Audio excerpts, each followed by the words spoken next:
Nós estamos lendo do Srimad Bhagavatam, com tradução e comentários, por sua divina graça, A.C. Bhaktivedanta Swami Prabhupada. Canto 1, capítulo 19, verso 29. Maharaj Parikshit, que também é conhecido como Vishnurata, aquele que sempre é protegido por Vishnu, prostrou-se com sua cabeça para receber o visitante principal, Shukadeva Goswami. Nessa altura, todas as mulheres e meninos ignorantes pararam de seguir Srila Shukadeva. Recebendo o respeito de todos, Shukadeva Goswami tomou seu exaltado assento. Significado: com a chegada de Shukadeva Goswami à reunião, todos, exceto Srila Vyasadeva, Narada e alguns outros, levantaram-se, e Maharaj Parikshit, que estava contente de receber um grande devoto do Senhor, prostrou-se diante dele, com todos os membros de seu corpo. Shukadeva Goswami também reciprocou as saudações e a recepção, com abraços, apertos de mão, vênias e prostração, especialmente diante de seu pai e de Narada Muni. Assim foi-lhe oferecido o assento presidencial naquela reunião. Quando ele foi assim recebido pelo rei e pelos sábios, os meninos da rua e as mulheres menos inteligentes que o seguiam ficaram dominados de medo e espanto. Desse modo, eles pararam suas atividades frívolas, e tudo se encheu de gravidade e calma. Verso 30. Então Shukadeva Goswami foi cercado pelos sábios santos e semideuses, assim como a lua cercada pelas estrelas, planetas e outros corpos celestes. Sua presença era esplendorosa, e ele era respeitado por todos. Significado: na grande assembleia de personalidades santas estavam Vyasadeva, o Brahma Rishi, Narada, o Deva Rishi, Parashurama, o grande governante dos reis kshatriyas, etc. Alguns deles eram poderosas encarnações do Senhor. Shukadeva Goswami não era conhecido como um Brahma Rishi, Raja Rishi ou Deva Rishi, nem era uma encarnação como Narada, Vyas ou Parashurama. E todavia, ele excedeu-os em respeitos recebidos. Isso significa que o devoto do Senhor é mais honrado no mundo que o próprio Senhor. Portanto, ninguém deve minimizar a importância de um devoto como Shukadeva Goswami. Verso 31.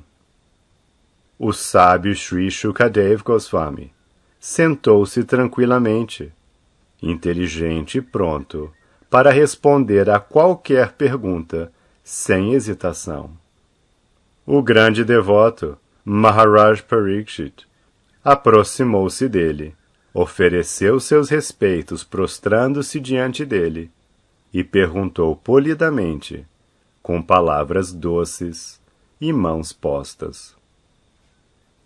Significado: o gesto agora adotado por Maharaj Parikshit de interrogar o mestre é completamente adequado em termos dos preceitos escriturais. O preceito escritural é que devemos aproximar-nos humildemente de um mestre espiritual para entender a ciência transcendental. Agora, Maharaj Parikshit estava preparado para ir ao encontro da morte, e dentro do curto período de 7 dias, ele conheceria o processo de entrar no reino de Deus. Nesses casos importantes, recomenda-se que a pessoa aproxime-se de um mestre espiritual, Não há necessidade de aproximar-se do mestre espiritual, a menos que se sinta necessidade de resolver os problemas da vida. Aquele que não sabe como fazer perguntas diante do mestre espiritual não tem motivo de vê-lo. E a qualificação do mestre espiritual manifesta-se perfeitamente na pessoa de Shukadev Goswami.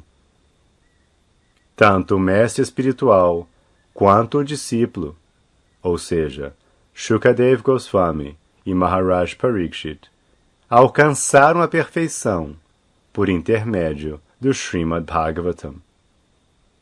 Shukadev Goswami aprendeu o Srimad Bhagavatam de seu pai, Vyasadeva, mas ele não teve oportunidade de recitá-lo.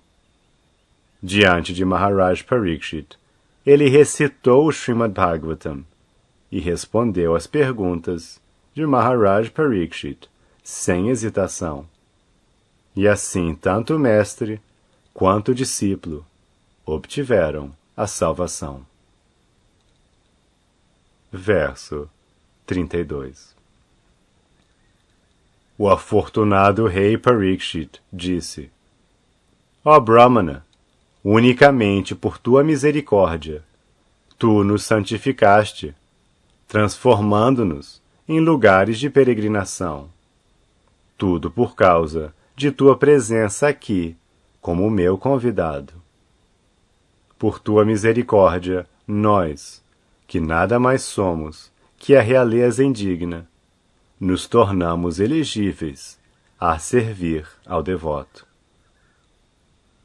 Significado: devotos santos, como Shukadev Goswami, geralmente não se aproximam de desfrutadores mundanos, especialmente daqueles nas ordens reais. Maharaj Prataparudra era um seguidor do Sr. Chaitanya, mas quando quis ver o Senhor negou-se a vê-lo, porque ele era um rei.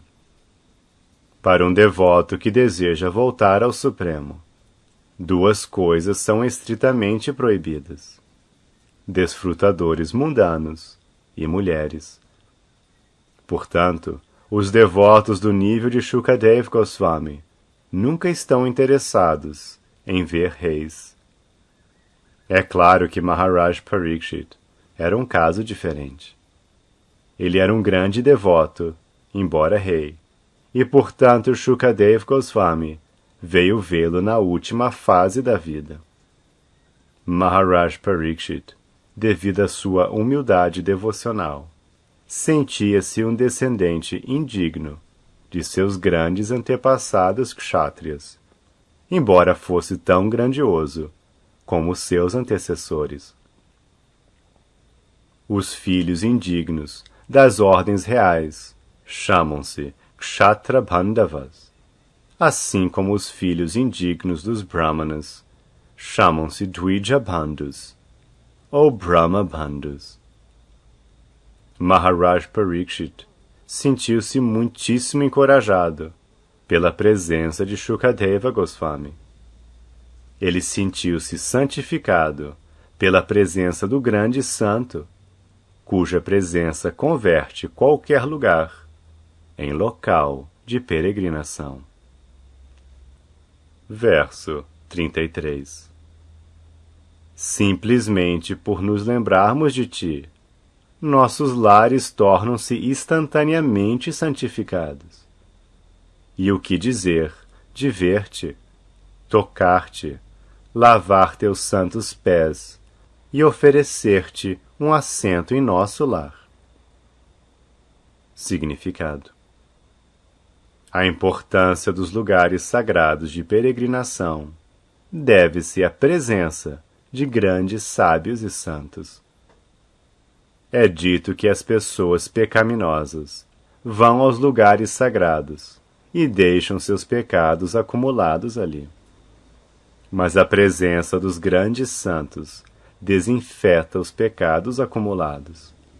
E assim os lugares sagrados continuam a permanecer santificados pela graça dos devotos e santos ali presentes. Se esses santos aparecem nos lares de pessoas mundanas, certamente os pecados acumulados desses desfrutadores mundanos tornam-se neutralizados. Portanto, os santos sagrados realmente não têm interesse próprio junto aos chefes de família. O único objetivo desses santos é santificar os lares dos chefes de família. E por isso os chefes de família sentem-se agradecidos quando tais santos e sábios aparecem às suas portas. Um chefe de família que desonra essas ordens santas é um grande ofensor. Prescreve-se, portanto, que o chefe de família que não se prostrar diante de um santo imediatamente deve submeter-se a jejum naquele dia, para neutralizar a grande ofensa. Verso 34.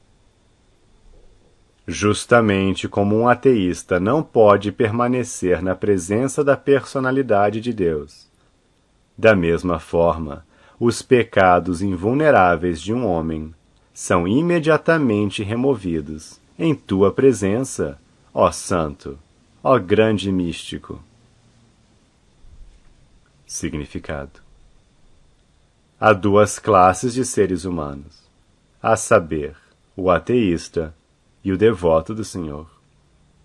O devoto do Senhor, por manifestar qualidades divinas, chama-se semideus, ao passo que o ateísta chama-se demônio. O demônio não pode suportar a presença de Vishnu, a personalidade de Deus. Os demônios estão sempre ocupados em tentar destruir a personalidade de Deus. Mas, na realidade, logo que a personalidade de Deus aparece, quer seja por seu nome transcendental, forma, atributos, passatempos, parafernália ou variedade, o demônio é imediatamente destruído.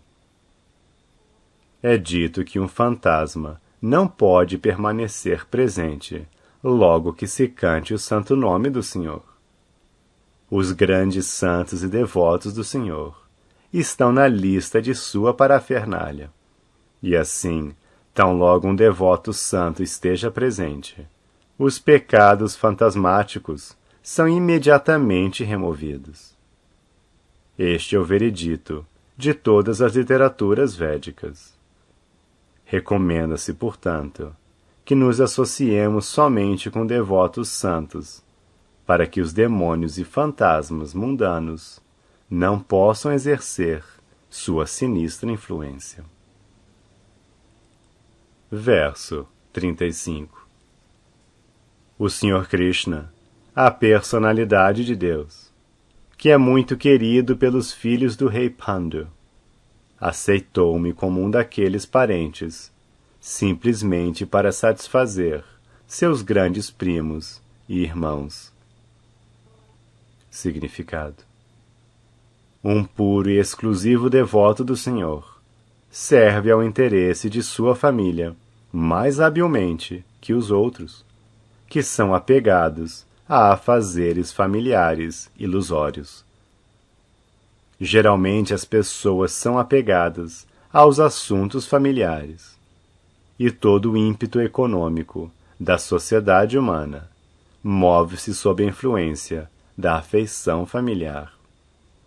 Essas pessoas iludidas não têm informação de que podemos prestar melhor serviço à família, tornando-nos devotos do Senhor.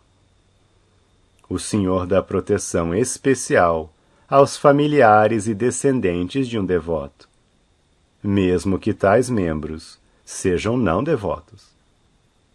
Maharaj Prahlada era um grande devoto do Senhor, mas seu pai, Hiranyakashipu, era um grande ateísta e inimigo declarado do Senhor. Mas apesar de tudo isso, Hiranyakashipu obteve a salvação por ser o pai de Maharaj Prahlada.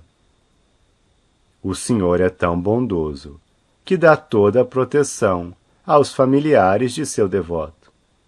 E assim o devoto não tem necessidade de se preocupar com os familiares, mesmo que os abandone para executar serviço devocional.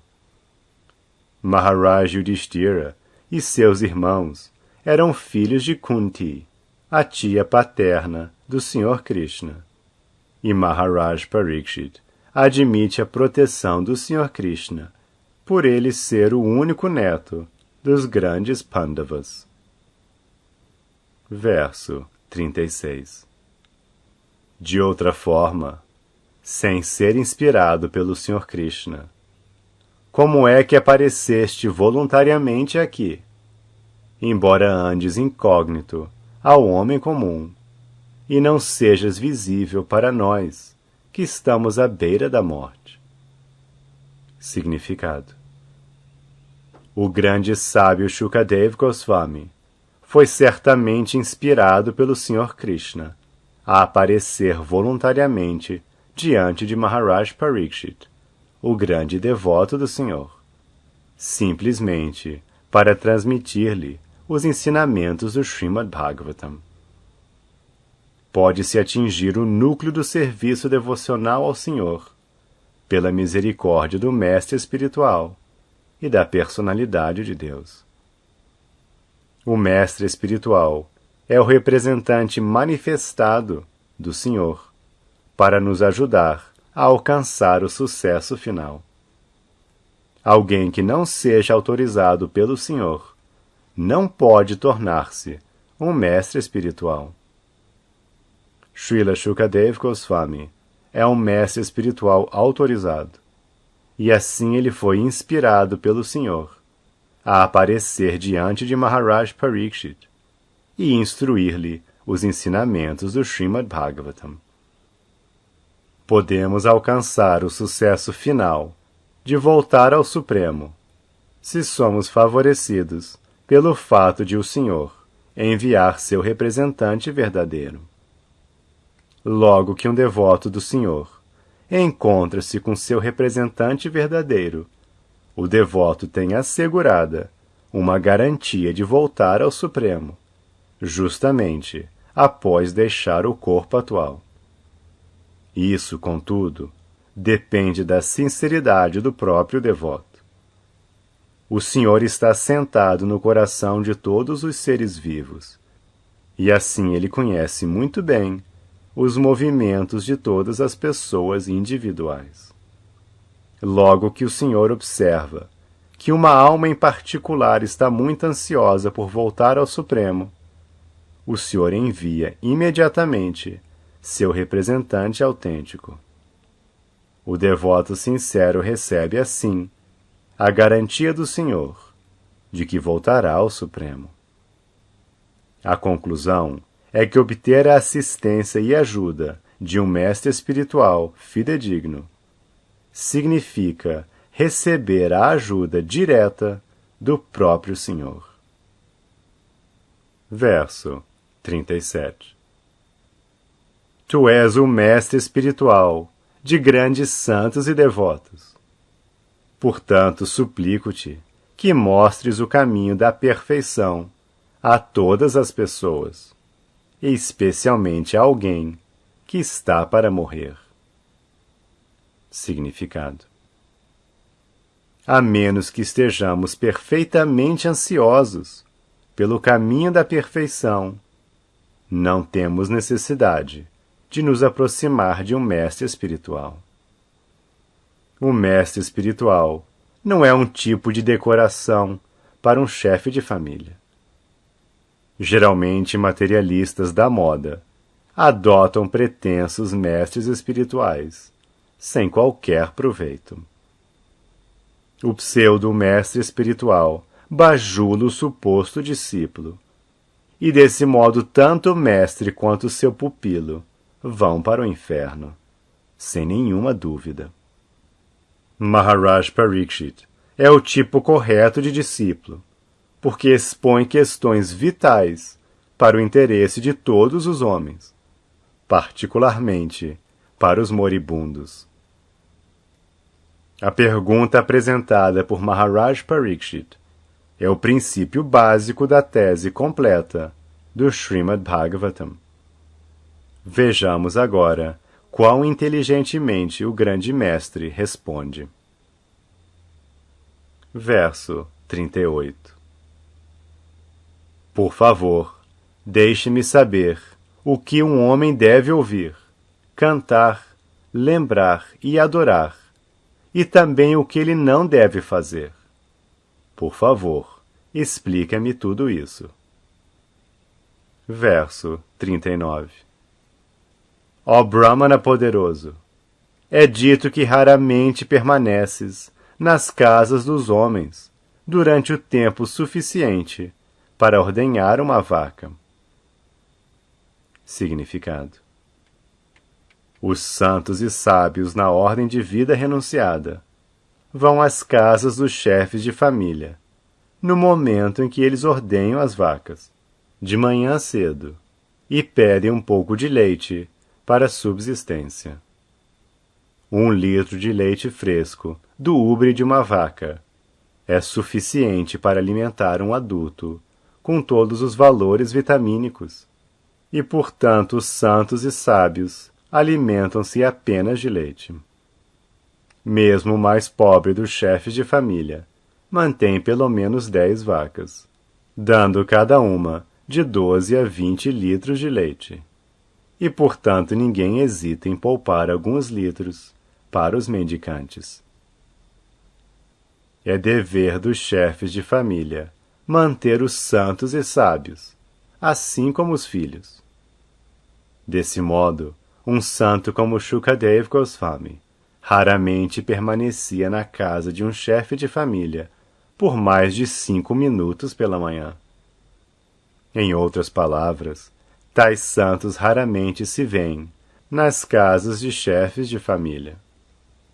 E Maharaj Parikshit, portanto, pediu-lhe que o instruísse o mais rápido possível. Os chefes de família também devem ser inteligentes o bastante para obter alguma informação transcendental dos sábios visitantes. O chefe de família não deve pedir tolamente a um santo que lhe conceda aquilo que é disponível no mercado. Essa deve ser a relação recíproca entre os santos e os chefes de família. Verso 40. Sri Suta Goswami disse: assim o rei falou e interrogou o sábio, usando linguagem doce. Então a grande e poderosa personalidade, o filho de Vyasadeva, que conhecia os princípios da religião, começou a responder. Neste ponto, encerram-se os significados Bhaktivedanta, do primeiro canto, 19º capítulo, do Srimad Bhagavatam, intitulado O Aparecimento de Shukadeva Goswami. Fim do primeiro canto. Essas gravações foram realizadas no Paraíso dos Pandavas, no ano de 2005. A leitura e editoração foram feitas por Giridhari Das. A revisão foi feita por Sadhu Sangha Das. Pedimos perdão por qualquer erro cometido ou falha em nossa apresentação.